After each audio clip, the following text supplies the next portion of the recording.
Le silence avait fini par engloutir tout l'oxygène de la pièce. Une apnée blanche étouffante. Il claqua la porte pour échapper à cette pression qui lui écrasait le thorax, encore et toujours trop encombré de bruit intérieur. Il fuit dans cette laverie automatique ouverte toute la nuit, sanctuaire de néons et de céramique où le vacarme des tambours offrait une trêve paradoxale. Ici, du verre trempé contenait le chaos. Il s'assit sur le banc de formica orange, regarda son linge écoper la violence de l'eau. Ses pensées s'éteignirent. Il laissait simplement la rotation hypnotique des cylindres submerger sa conscience. Une hypnose salvatrice.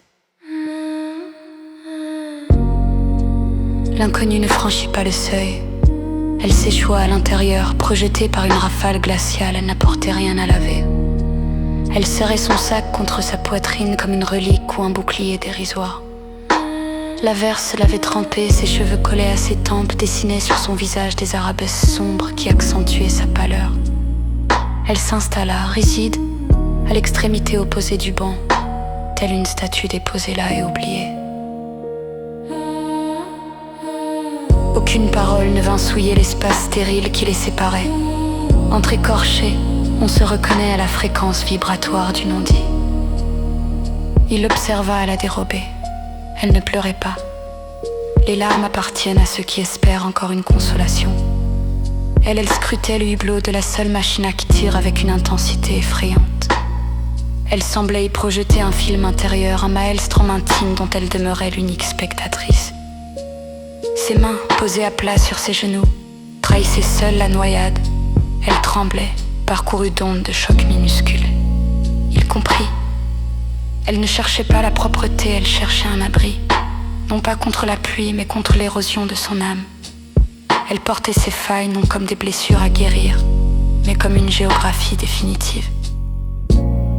Le cycle de lavage s'acheva. Une sonnerie stridente déchira la torpeur de la pièce. La logique dictait le départ. Il devait récupérer ses chemises tièdes, les fourrer dans son sac et retourner à sa vie.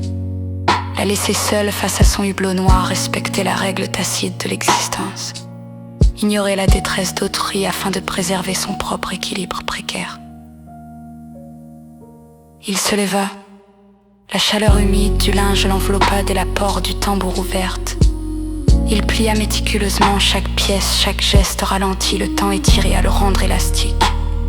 Il sentait le regard de la femme peser sur sa nuque. Non pas un appel au secours, mais la conscience aiguë d'un abandon imminent. S'il partait, le rejet se refermerait sur elle comme une trappe. Il prit une décision, une aberration économique, une nécessité humaine. Il se dirigea vers le monnayeur central, y inséra une pièce. Il sélectionna la machine voisine de celle où elle avait posé ses yeux vides. Le mécanisme s'ébranla. L'eau commença à envahir la cuve déserte, il revint s'asseoir. Pas à sa place initiale, mais plus près d'elle.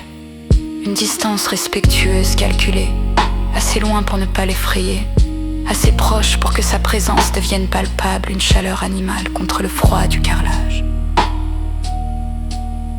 Elle ne se retourna pas. Elle ne le remercia pas. Mais le tremblement de ses doigts s'apaisa à peine. Elle acceptait cette offrande saugrenue ainsi que la vide, du temps acheté pour rien ou plutôt dépensé pour elle. Ils demeurèrent ainsi de sentinelles immobiles devant le néant. Ils ne la sauveraient pas. Elle ne le raccommoderait pas. Partager l'essentiel suffisait. La certitude que l'on ne recoud jamais vraiment ce qui a été déchiré, mais que l'on peut, parfois, s'asseoir à deux pour regarder l'usure du monde.